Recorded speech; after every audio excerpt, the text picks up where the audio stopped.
All right, so in the previous video, we were looking at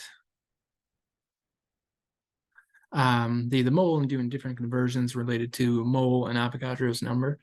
And we're still going to continue to look at kind of identifying the composition of substances, or at least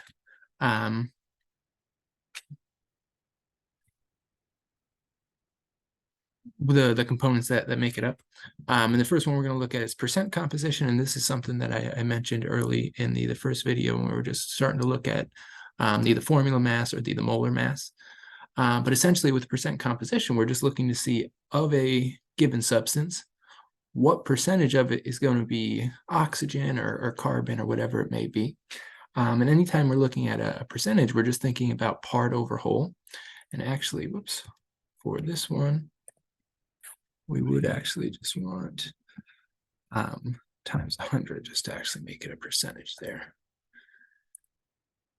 But in this case, the part is just going to be the mass of whatever given element we're looking at. And then the whole is just going to be the mass of the entire compound or the entire sample. So if we look at an example here, analysis of a 10-gram sample, gas showed to contain 2.5 grams of hydrogen and 7.5 grams of carbon. So we want to determine the percent composition of those different elements. And we can see a sample calculation for the hydrogen component. And what it is just the mass of that element. So in the case of the mass of just hydrogen over the mass of the entire sample. So we have carbon and hydrogen in this case. So we want to make sure we're including both of those components. We don't want to just say carbon. So we don't want to do 2.5 over 7.5 because the bottom in that case wouldn't be showing the entire substance. But then again, we just got to times 100 to make it a percentage. And then with the carbon one, 7.5% grams, or not 7.5%, 7.5 grams of carbon would give us a 75% by mass composition of carbon. And with this, if there's only two components and we know what one of them is, we don't really need to do that calculation for the second one because we just know it has to add up to 100 overall. So if we knew hydrogen was 25% and carbon was the only other piece, carbon would just have to be the missing 75 and vice versa. So looking at an example here, analysis of a 12.04 gram sample of liquid compound composed of carbon, hydrogen, and nitrogen showed that it contained 7.34 grams of carbon, 1.85 grams of hydrogen, and 2.85 grams of nitrogen. We want to determine the percent composition of this compound. So we want to figure out what percentage of this compound is carbon, what percentage of its hydrogen, what percentage of its nitrogen. So in each case, we can just take these values as the part. So that'll be the top part of our fraction. And then the whole is going to be the sum of all three of them. So that 12.04 grams. And then we'll just multiply each of those by 100 to give us a percentage. So for carbon, 7.34, excuse me, over the entire 12.04, or 1.85 for hydrogen, 2.85 for the nitrogen. But then again, we can look at the percentages here. 61.0 plus 15.4 is going to give us 76.4 plus 23.7. It's going to give us 100.1. So depending on how these are rounded, sometimes it'll be equal to 100 perfectly. Sometimes it'll be 100.1 like we see here, 99.9. But as long as you're getting essentially 100%, you can be pretty confident that you've added up those components correctly. So then just a practice one for you. A 24.81 gram sample of a gaseous compound containing only carbon, oxygen, and chlorine is determined to be 3.01 grams of carbon, 4 grams of oxygen, 17.81 grams of chlorine. So again, we want to figure out the percent composition of this compound. So we're going to take each of those as the part, divide them by the whole of the 24.81, and then just multiply it by 100.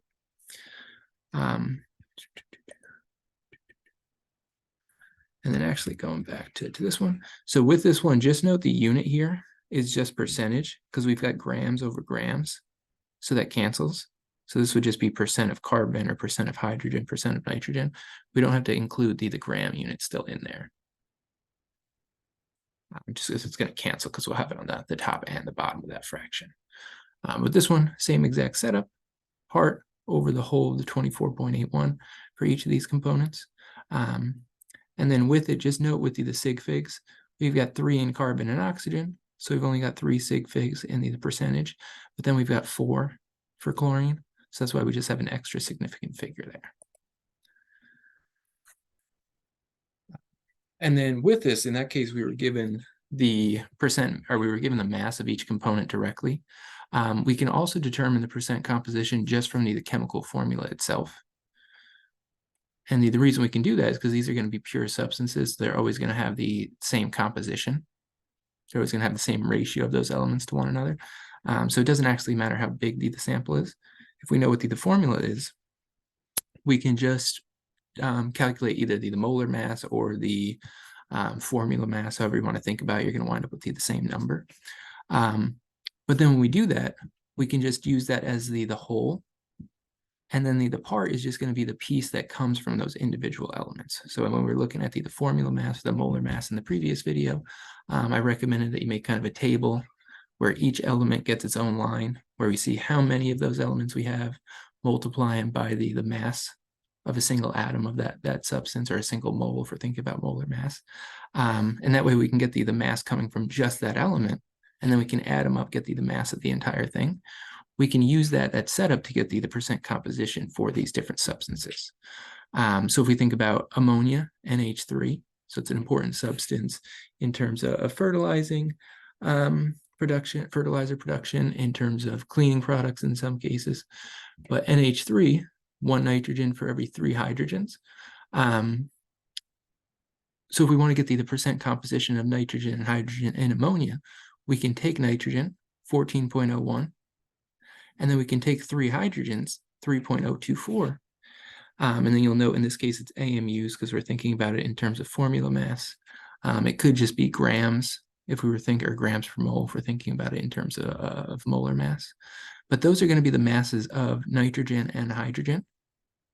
And then the whole thing is just going to be those combined, because that'll give us the mass just from nitrogen over the mass of the entire compound, or the mass of hydrogen over the mass of the entire compound. And then we can, again, just multiply by 100 to make these a percentage. So if you want to practice with aspirin, we've got the formula C9H8O4. So same idea, we can look at the formula. We can find the mass of that substance. We can find the mass that would just come from carbon, or just come from hydrogen, just come from oxygen, and then plug that into our percent composition formula, or our percent composition equation. But if you do want it, just pause the video because I'm just going to continue through with this.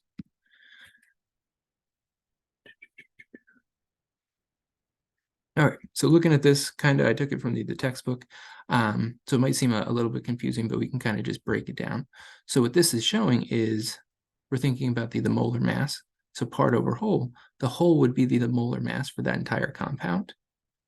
And then the part, since we've got C9, the part for carbon would be 9 times the molar mass of carbon. So if we look at it, the entire formula is going to add up to 180.159 grams per mole.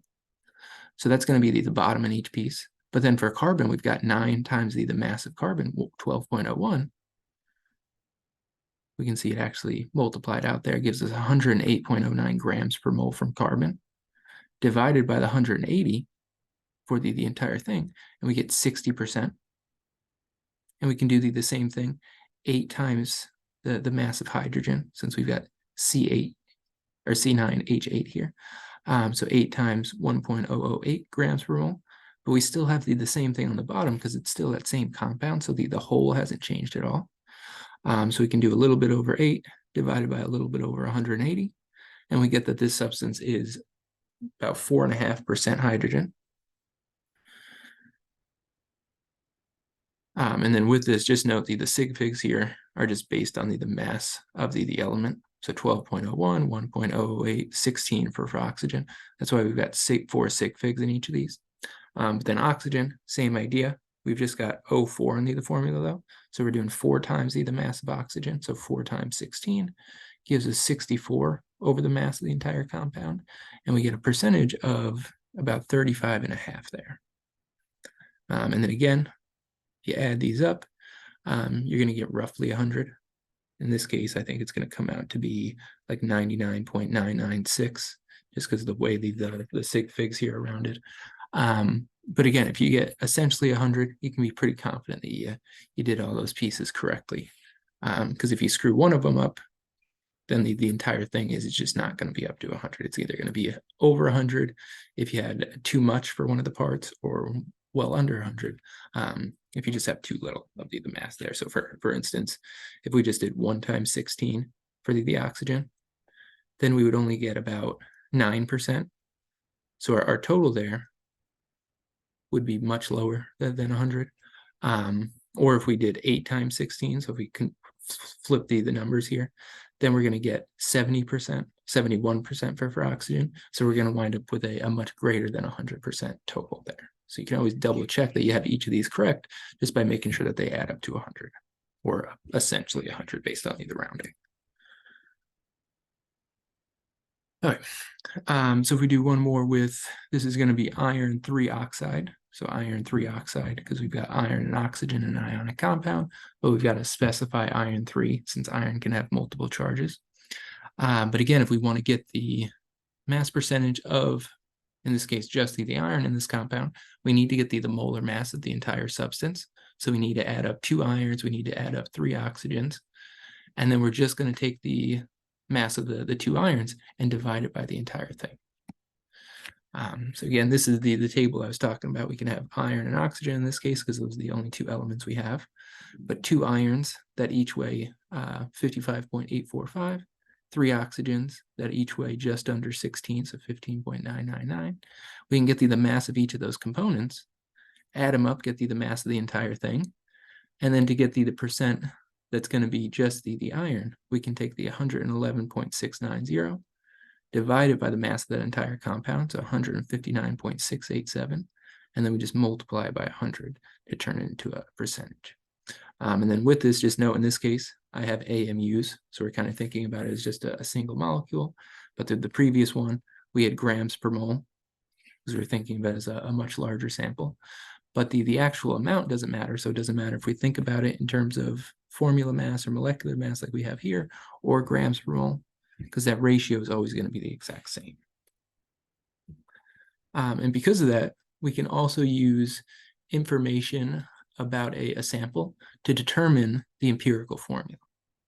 And like I said, it doesn't matter how much of the sample we have, because as long as it's that pure substance, the ratio is always going to be the same.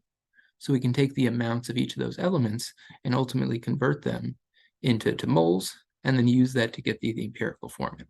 We'll see in a little bit that if we have extra information, we can actually get the molecular formula, because remember, the empirical formula is just the simplest ratio of those elements to one another. The molecular formula shows us exactly how many of those atoms we have, but we need extra information to get the molecular, because we can have multiple molecular formulas with the same empirical formula, so they'd have the same ratio of those elements to one another. So we need a little bit extra than just, in this case, something like 1.71 grams of carbon and 0.287 grams of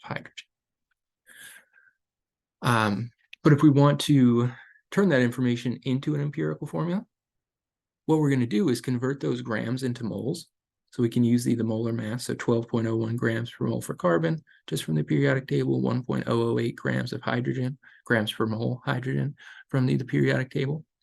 And when we do that, we get 0.142 moles of carbon, 0.284 moles of hydrogen.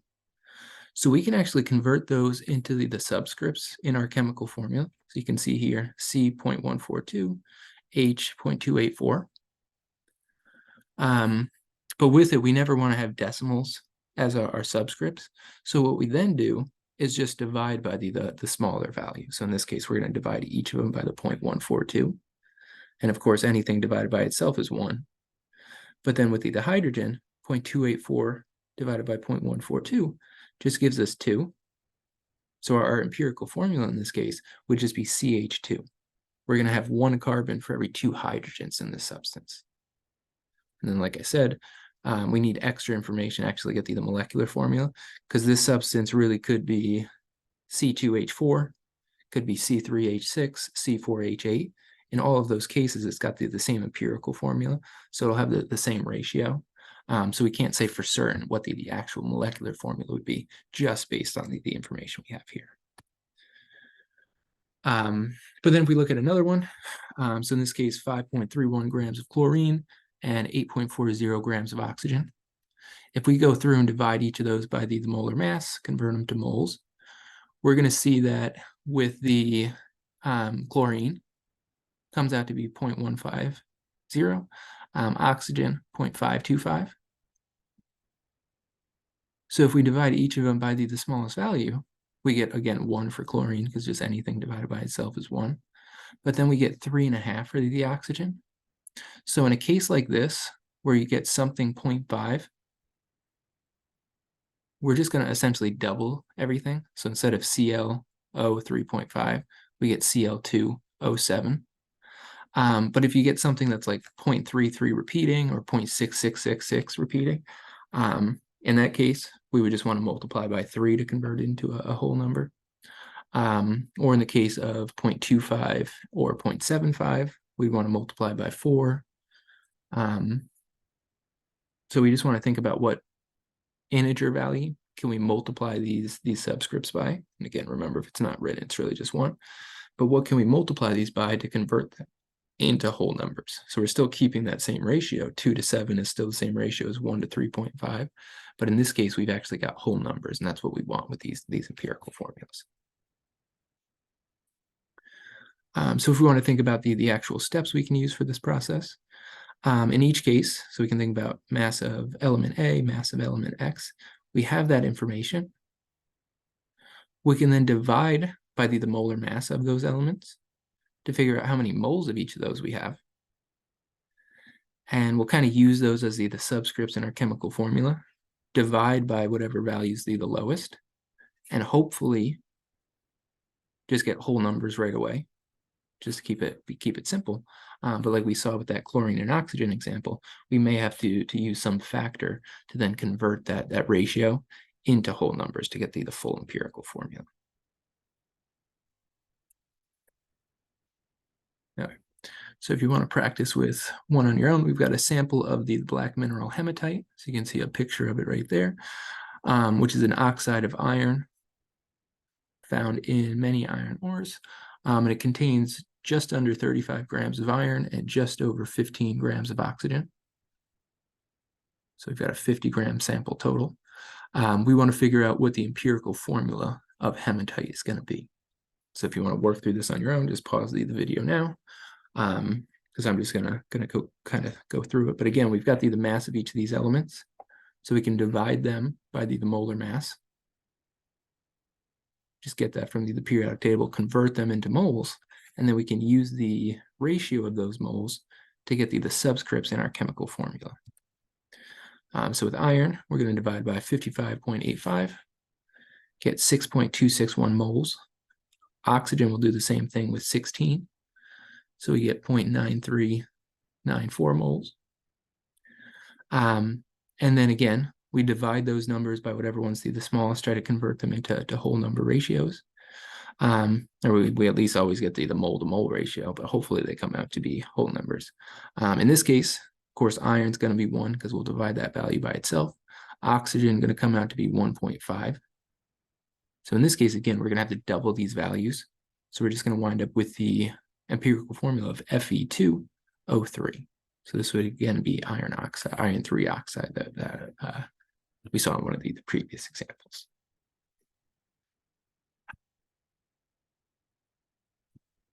Okay. And then one more. So what is the empirical formula of a compound if a sample contains 0.130 grams of nitrogen and 0.370 grams of oxygen? So again, we want to divide each of these by the molar mass, convert them into moles, and then use the mole-to-mole ratio to actually get the subscript for our chemical formula. So we'll divide nitrogen by 14.007. We'll divide oxygen by 15.999. And then we get 0.00928 moles of nitrogen. So just dividing by the molar mass. Grams will cancel, moles flips to the top. So then with the oxygen, we get 0.0231 moles of oxygen. So you've got this as our chemical formula. Divide each of these by 0.00928.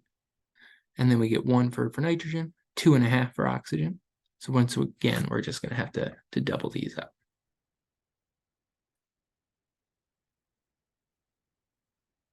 And then we get our final formula, N2O5, so dinitrogen pentoxide. Okay, and then what we can also do is use the percent composition to actually get the empirical formula. And essentially, we're going to be doing the exact same thing. We're just going to kind of use a shortcut to convert from percentages just into gram values. And the easiest way to do that is just pretend that we have a 100-gram sample, and then we can just take the percentages we have and just change that percent symbol into a gram sign.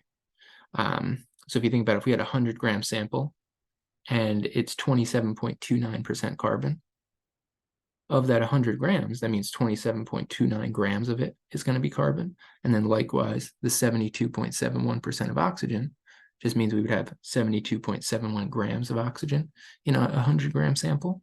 So we can use that just as a sort of a shortcut to convert from percentage to grams. And then we can do the exact same thing we just did. We can then divide by the molar mass, get moles of carbon and oxygen in this case, then just look at the mole to mole ratio in order to get a chemical formula.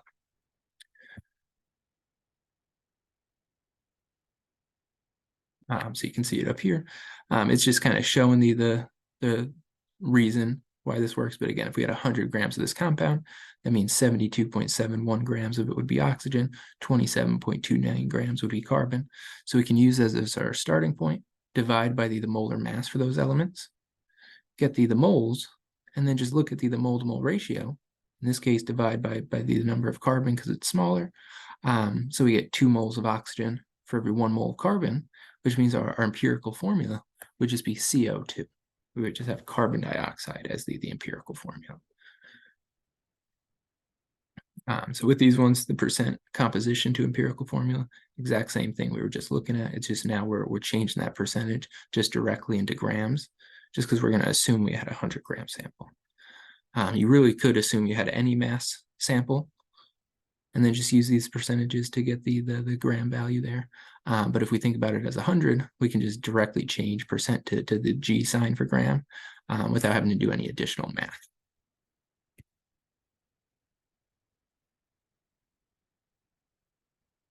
So if we look at this one, we want to again determine the empirical formula of a compound. In this case, it's 40% carbon, 6.71% hydrogen, 53.28% oxygen. So just convert those percentages directly into grams.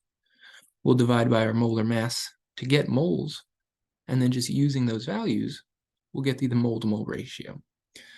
So in this case, we wind up with 3.33 moles of carbon and oxygen, 6.66 moles of hydrogen. So we'll divide all of those by 3.33, and we just wind up with an empirical formula of CH2O.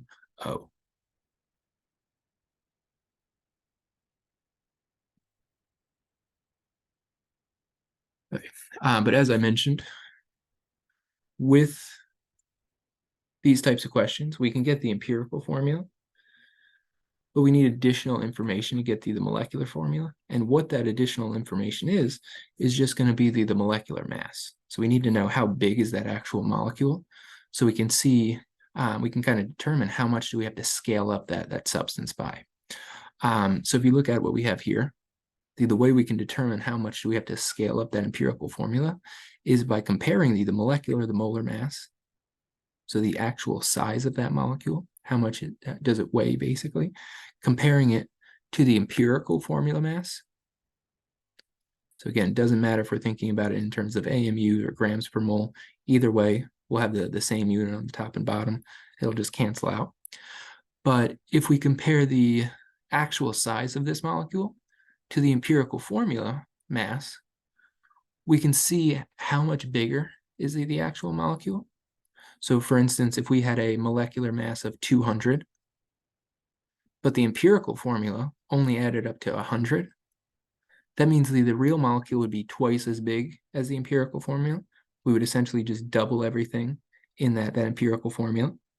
So in this case, n would be equal to 2. So we would just double everything. So n times x, n times y. If the molecular formula was 4 times larger, that means our actual molecule is 4 times bigger than the empirical formula. So we would quadruple everything. In the case where they're the same, that means the empirical formula just happens to also be the molecular formula. So we don't have to change anything about it in that case because it'll just be 1. But with this, make sure you put the molecular formula. So how big is it actually? Make sure you put that on top, because this should always be either 1 if it's the same, or if the molecular formula is larger, it's going to be an integer value greater than 1, but it should never be a decimal. The molecular mass can never be smaller than the empirical, because the empirical is just the simplest ratio to begin with. So we can't simplify that ratio any further. We can't have a smaller molecule while still keeping that same ratio. So the molecular formula, the larger one, should always be on top, and we should always wind up with some integer value here. So it should be 1, 2, 3, 4, whatever it's going to be. It should never be a decimal. It should never be smaller than 1. So in the example we see here, the molecular formula, or molecular mass, is going to be 180 AMU. But then with the empirical formula, if we think about something like CH2O, that's only going to add up to 30. So in this case, the molecular formula, molecular mass, is 6 times larger. That means our molecular formula is 6 times larger than the empirical. So we're going to multiply everything in this by 6. So we wind up with C6H12O6, so the molecular formula for glucose. But again, it's essentially just telling us how much do we have to scale up that substance by in order to go from the simplest ratio to the actual ratio that we have in that molecule.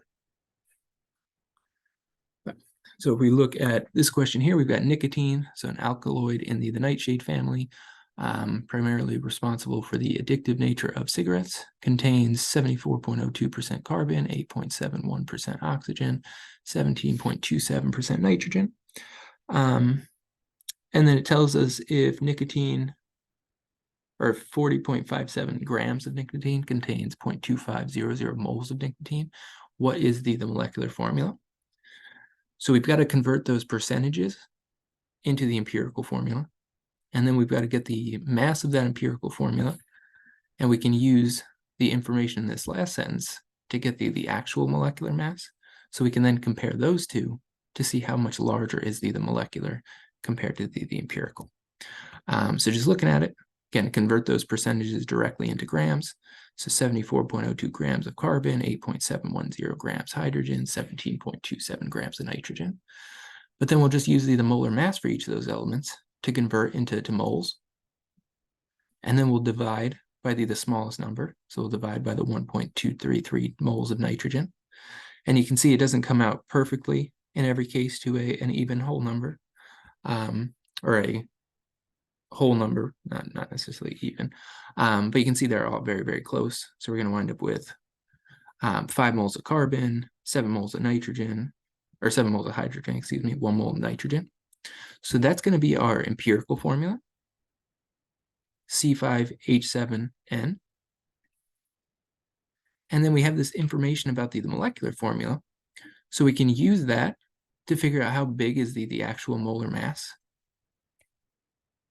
So take grams divided by moles, and we get the actual molar mass there, 162.3 grams per mole. If we take our empirical formula, C5H7N, if we add all that up, we're going to get 81.13 grams per mole. So now if we compare those two values, 162.3 divided by 81.13, we get 2. So that means the molecular formula is twice as large as the empirical. We're then just going to double everything in that empirical formula. So we'll have 10 carbons, we'll have 14 hydrogens, we'll have 2 nitrogens. And again, these have the same ratio. It's just now this molecular formula is showing us exactly how many of each of those atoms will have in a molecule of nicotine, whereas the empirical formula just shows us the simplest ratio. Oops. This was supposed to be a blank one. So this was supposed to be a blank one, but I guess I started showing the work on here. So if we see another question just like it, we've got, in this case, the molecular mass is given to us directly, so we don't need to actually do a calculation to figure out what that one is like we did with the previous one.